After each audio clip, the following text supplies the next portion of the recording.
Evet arkadaşlar, bugün BTS filmi hakkında bir yorum videosu çekelim dedik. Şimdi Türkiye'de bildiğiniz üzere hem 2 boyutlu yayınlandı hem de ScreenX'lerde yayınlandı İstanbul'da 4 salonda.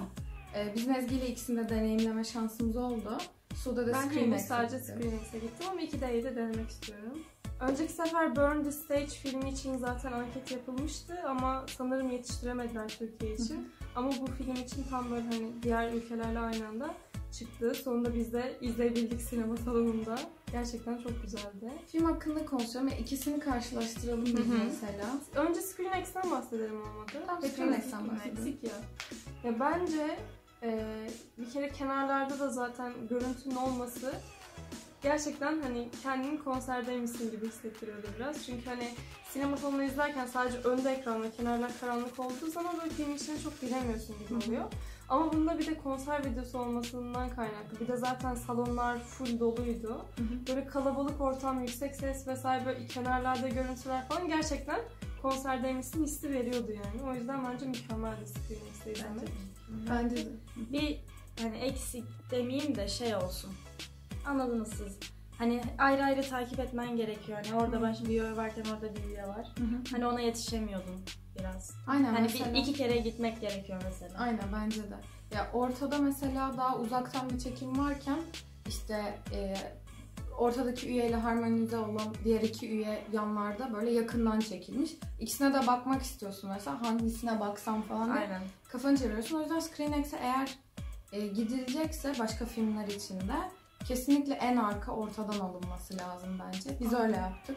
Önde görmek çok zor zaten. Hani biz biraz orta ile arka arası bir şeydi. H falan da hatta sıramız ama böyle şey tamamen böyle arkamı falan dönmem gerekiyordu biraz. Böyle sürekli şu şekilde izledim hani.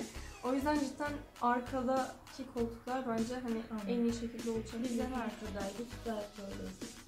Aynen. Rahattı yani. Arkada rahattı yani. Ben Ekşi Sözlük'ten bakmıştım da daha önce ScreenX deneyimi yaşamış birinin anlattığına göre zaten en arka orta en iyisi. Çünkü hani kilit noktası da ortaya bakıp yani orta ekrana bakmak diyordu. Yanlarda genelde o diğer filmlerde herhalde manzara falan gösteriyorlardı da BTS'te ekstra farklı şeyler de görünüyordu. Yani görüntüler de vardı. Ve 2D ile de şey farkı vardı mesela. Ortadaki ekranın ortadaki görüntüler farklıydı. Aynen. Çekimleri farklıydı. Açılar farklıydı. Mesela bunu en çok neyde dikkat ettim? Boys With Fun'da en son Jimin'e böyle J-Hope geliyor ya hani son bitirişinde. Çok net hemen J-Hope'un arkasından çekmiş böyle Jimin'e böyle yapıyordu. Direkt Jimin'in yüzü ve J-Hope'un yüzü vardı böyle. Bunda yani ScreenX'te uzaktan çekmiş tüm üyeler gözüküyordu hani. Aynen o şey. 2D'de sadece Jimin ve J-Hope vardı. Gerçekten. Ben en çok neye dikkat ettim? Website'de. Bak Website'nin 2 boyutlusunda J-Hope yapıyor ya hip thrust kısmı var. Orada uzaktan bayağı çekmişler. Ben de yakın. Bayağı güzeldi. Ben de beklemiyordum zaten çünkü Namjoon'un görüntüsü aynıydı. Birden çıkınca Birden J-Hope'u görünce yakından falan daha da güzel. Ya bence ScreenX o açıdan da cidden çok daha iyi. Yani yakından cidden görebiliyordum. Kenardaki görüntüler özellikle bayağı üyelerin yüzünü çekiyordu yani. Çok iyiydi. Mesela DNA'de Jin'in bölümünde hani böyle yer değiştiriyorlar ya böyle. Anladınız? Orada Jin 2D'de Jin vardı. Bu diğer ScreenX'te hani yandaki üyelerin kaydığını böyle görüyorduk. Yanda kayıyorlar, oynuyorlar hani hala. 2D'de yoktu mesela o. Hani diğer üyeler ne yapıyor görünmüyordu.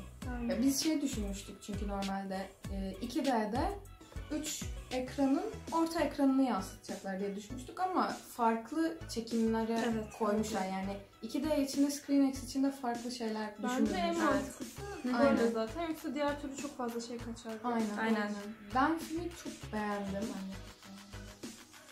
Daha önceden böyle bir filme gitmemiştim ama oluyormuş sanırım da başka gruplar için falan da şarkıcılar için de yapılıyormuş böyle konser video şeyleri, filmleri.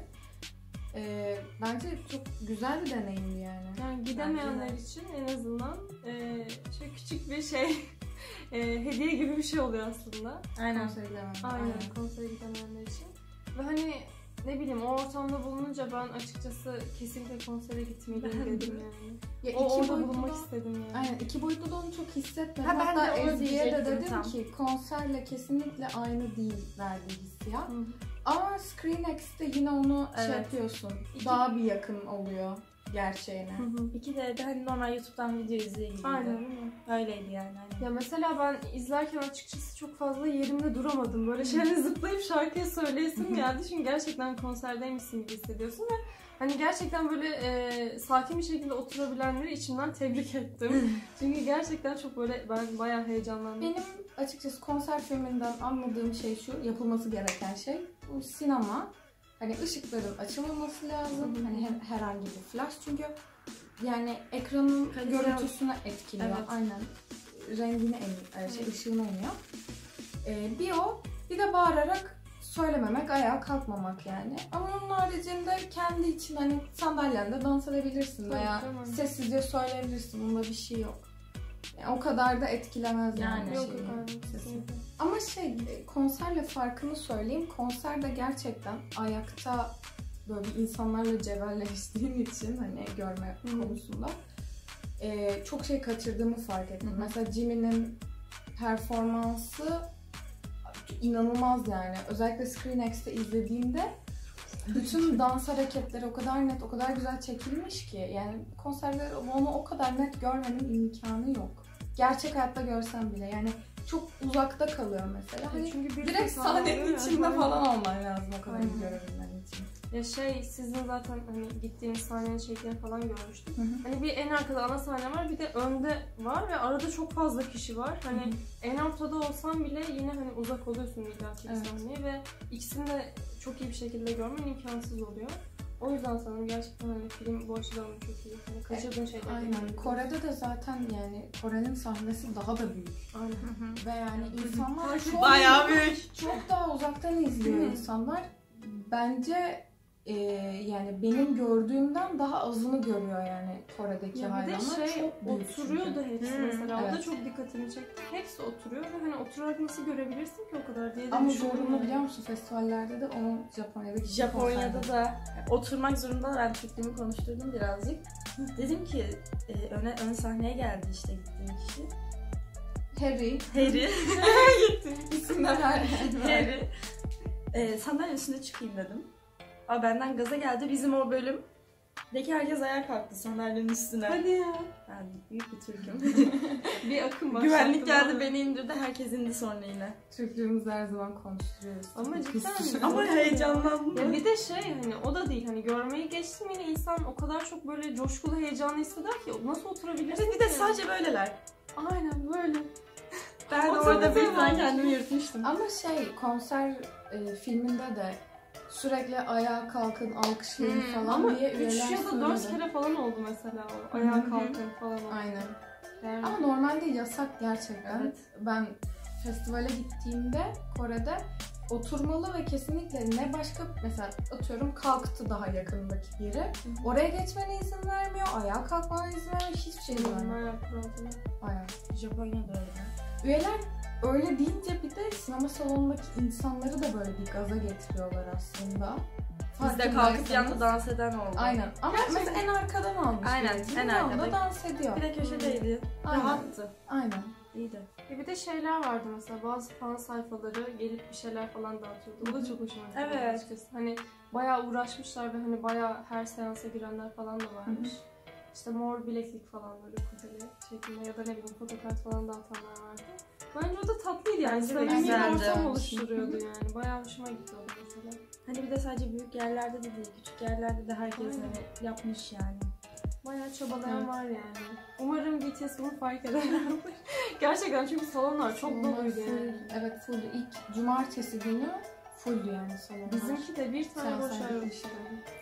Ama biz işte pazartesi akşama 9.30'da Kanyon'da gittiğimizde ScreenX'e sadece 4 kişi vardık. Koca salonda. O yüzden güzel. O da ani bir düşüş. Çok Aynen. birden düşüş evet. Ama pazartesi geç saatte, sonraki gün iş günü. Pazartesi insanlar öyle şeyler yapmaz. Evet. Aynen. Bir de genelde mesela küçük yaşta gelenler de vardı. Biz de geç saatte gitmiştik. 10 falandı. ve hani aileleriyle gelen olmuştu. Hani o açıdan cumartesi günü de iyi, hani dolu olması, cumartesi pazar falan hani gelebilmişlerdi büyük ihtimalle de. Hafta içi dediğiniz gibi hani gitmek isteyenler ama ailesinden dolayı gidemeyenler de olmuştur herhalde. Sadece hani büyük şehirlerde, İstanbul, Ankara gibi hani büyük şehirlerde değil de her şehrimizde olması da güzel bir şeydi. Aynen, sinema maksimum. Sinema maksimum hani sadece ne bileyim düşünmüştür, çok gelmez belki hani insan. Büyük şeyleri koyayım demedi yani. İyi oldu. Ama çok fazla, sonuçta İstanbul, Ankara dışında da çok fazla hayran var. Evet. Yani bu şekilde ulaşabilmeleri bence de. Bakın acaba hasılatı ne kadar oldu? Evet. Bir günlük. Onu Onu ben çok merak ediyorum. Az bir süre aslında ama umarım Evet. etkili bir izlenme sayısı olur Türkiye'de. Bekliyorum. Umarım, aynen. Yani BTS için yapılan herhalde en büyük etkinlik bu yani. Kesinlikle. Sinema. Keşke Maalesef. diğeri de gelebilseydi ama yetiştirememişler herhalde. Altyazı ekranı. Rütük çok bir ay falan sanırım Rütük'te kalıyor. Hadi. Bütün incelemesi çok uzun sürüyor diye biliyorum ben filmleri. Belki de o yüzdendir. Sonradan gelemiyor mu? Sonradan gelebilir ama YouTube'a düştü. Doğru, Bence doğru. o yüzden Giden çok uğraşmak fazla. istememişlerdir. Çünkü YouTube'a düştükten sonra Herkes izledi. yani Türkiye'de şey olmasa bile YouTube Premium muydu adı? O olmasa bile sonuçta biri alıyor, onu indirebiliyor. Ekrandan kaydedebiliyorsun sonuçta. Yani yüklüyor. İzledik mi? Biz de izledik yani. Ben izlemedim. İllegal yollardan. İzlemedin mi? Sende de var şimdi yalan söyle. Ben de var. Türkçe altyazılısını, İngilizce altyazılısını her bokunu indirmişsin yani. Arkadaşımı bekliyorum. Ya ben Onunla izledim. izleyeceğiz. Yani sonuç Her olarak. şey var. Türkçe, İngilizce. Ya Türkiye'de zaten dizi ve filmlerin yani illegal yollardan izlenmesi legal yollardan daha fazla. Evet. O yüzden yani yapabileceğimiz bir şey yok. Getirseydiniz yani. Aynen. Bizim suçumuz yok ya. Çok iyi. Filmde peki sizce hangi üye böyle parlıyordu? Yani çok böyle, çünkü cidden çok fazla çekilen üyeler vardı. Aynen. Birkaç kişi söyleyebilir miyim? Tabii gerçekten gözüme çok batan. Ama ben de bir şey söyleyeceğim önce sözünü kesip. ScreenX'le 2 boyutlu arasında bende fark var üye konusunda. Evet. Merak Sende ettim. de öyle var mı diye. Yo. Tamam. Bence o Onu sizin soracaksın. şeyinize bağlı. Kime baktığınıza bağlı. Belki sen o ekrana bakıyorsundur, ben o ekrana bakıyorum. Olabilir ya da bu. Ben de Namjoon, Jimin, bir de Hobi. Ama en çok senin, ya 2 boyutlu En biz çok çıktığımızda söylüyorum. Tamam, konuşuruz. Bir söyleyeceğim. Jimin. Yani çünkü o gerçekten hani bunun için yaratılmış gibi böyle o kadar iyi biliyor ki işi. Aynen. O mimikleri, o tavrı, zaten dansına hiçbir şey diyemiyorum yani, dansı çok güzel. Fake Love'da 2 boyutlu da vardı. 3 boyutlu demişim. ScreenX'te yoktu o. Jimin'le B'nin kısmı var ya sonlara doğru. Tutuyorlar birbirlerine. Orası yakın çekimde. 2 boyutlu da. Ve Jimin'in mimikleri çok net gözüküyordu. Evet. İyi Ve böyle yaşıyor. çocuk gerçekten acting'i çok iyi. Evet ha. Dansı zaten çok inanılmazdı. O yüzden 2 boyutlu da benim en çok dikkatimi çeken Jimin'de. Kesinlikle Jimin'de. ScreenX'te de bence Jimin'de yani. Çünkü gerçekten sahne insanı yani. Evet, sahne için yaratılmış. O kadar değişiyor ki. Evet değil mi? Normalde bakıyorsun Ani salak yani. böyle küçük bir Aynen şey. Serendipity ile o Fake Love'daki performanslar benim çok dikkatimi Çok çekmişti. güzeldi. İkisi de birbirinden çok farklı Evet. performanslar. Yüz ifadeleri falan inanılmaz. Güzel. Yani gerçekten iyi oyuncu olur Jimin'de. Evet, bence hiç olur. Çok Kesinlikle. iyi. Ve Modern J-Hope dans da- geçmişinden dolayı. Evet. J-Hope da bence. Jimin ve J-Hope en çok Bence dikkat Namjoon çeken. da var. Bence Namjoon de. çok çekilmişti gerçekten. Ama ne bileyim, böyle Jimin ve J-Hope sahnede belki danslarından kaynaklı Olabilir. çok daha etkileyici duruyorlardı yani. Benim de ScreenX'te en çok dikkatimi çeken J-Hope'tu. Ama dediğimiz gibi yani o 3 üyeyi bence de en çok o üçünü çekmişler. En az bence Suga çekilmişti. Bence Suga de ile Suga Jin azdı. az çekilmişti. Yo, Jin de çekmişler. Jin de yine. var. Suga çok az Suga çekilmişti. biraz azdı gerçekten. Suga cidden. Aklıma geldiği için de ağlayacaktım. Efendim de ağlayacaktım. O kadar Çok kötü güzeldi. oldu. O kadar kötü oldu. Ona geleceğim. 2 tane piyano vardı mesela. Evet. İyi kötü falan. 2D'de onu görmedik mesela. Gerçekten onu görmedik. Ondan sonra ben böyleyim. Şurada bir tane piyano var. Şurada bir tane piyano var. Aynen. Ve biz hani Screen X'te izlerken de hani Göknü söylemiş ama niye 2 tane piyano var falan diye, herhalde sizin izlediğiniz şeyde Almanya'daki konserde yokmuş falan. Düşünün siyah beyaz falan böyle, ben yine oradan bir şeyler uydurmaya başladım falan. Hayır, bir de bakıyorum piyanoyu izliyorum. Evet, bir şey yaptım. Bana diyor Piyano ki bir şey mi olacak acaba? Yanacak Ben onu falan. takip ediyorum. Yanacakmış. Ben de aynısını dedim. Yanıyormuş falan. Ay çok iyi. Bir de çok güzel. Cin'de arka ekranda hani Cin'i koymuş ya böyle şey işaretine, BTS'in işaretinde böyle Cin vardı. 2D'de mesela uzaktan çektiğinde arkada böyle küçük gözüküyordu. Bunu da yana direkt onu koymuş. Ben böyleyim. Irmak baksana İki tarafta şuna. da var ya. Aynen. Irmak da bana diyor ki orada da var. Ben böyleyim. Ay çok güzeldi. En çok hangi şarkılardan? Yani en çok nerede etkilendim biliyor musunuz? Tear. Çok iyiydi. J-Hope'un rapi çok güzeldi ve J-Hope'un rapinin arkasındaki ses Namjoon'unmuş ve ben bunu fark etmedim konserde falan. Etmedim. Şeyde, filmde fark ettim. O kadar seksiydi ki ikisinin sesinin birleşimi ve J-Hope'un yakın çekimleri çok güzeldi. Tamam. Tear'da gerçekten biz de bayağı çıldırdık yani. Ben bir yerde çıldırmıştım. Böyle kalmıştım, hatırlıyor musun? J-Hope'da. Evet. Neredeydi? Ama yani imkansız bu kadar hani Çok bir insanın güzeldi. bu kadar gerçekten güzel böyle olması imkansız. Ben şoka girdim ya, şöyle kaldım bak. Evet öyle kaldım. Ben öyle bakıyorum. Böyleyim bak. Bak. Şoka girdim. Çok güzel. Şuradan böyle. Cin nasıl şöyle sahneyi dolaştı? Ha, ben çektim kamerayı. Filmi. Böyle bakıyorum. Cin buradan geldi. Sonra arkadan geçti. Buradan dolandı. Ay, Gerçekten. Kafası gözüküyor var. Ben en çok neyde duygulandığımı söyleyeyim mi? Love'da. En sonlar diyor BTS diye bağırıyor. Sonra çıkıyorlar. Sonra kim taşıyor? J-Hope taşıyor ya ceketini. Ya o çok iyiydi cidden, ceketin iyiydi. O kadar güzeldi ki. Şuka gerizekalı gibi böyle geliyor. Evet. Ya çok tatlı ve mutlu bir şekilde geliyor yani. Ya Truth Untold'da da ben bayağı duygulandım. Evet. Çok, Evet, çünkü ben o kadar Ekmen'de böyle çok- şey duruyorlardı ki bayağı böyle hissediyorlar. Linux'te çok farklı açılardan, yani daha fazla açılarda atıyorum. 2 boyutlusunda 4 tane kamera kullanmışlarsa editlerken bunda 8-9 tane kullanmışlardı. Mesela. Hiç görmediğimiz açılar gördük. Evet. Ama şeyde yani 2 boyutlu da şey açısından iyi. Üstlerini falan çok daha net görebiliyorsun. Kostümlerini, Evet, surat ifadelerini de daha net görebiliyorsun bence. Evet. Çünkü özür dilerim.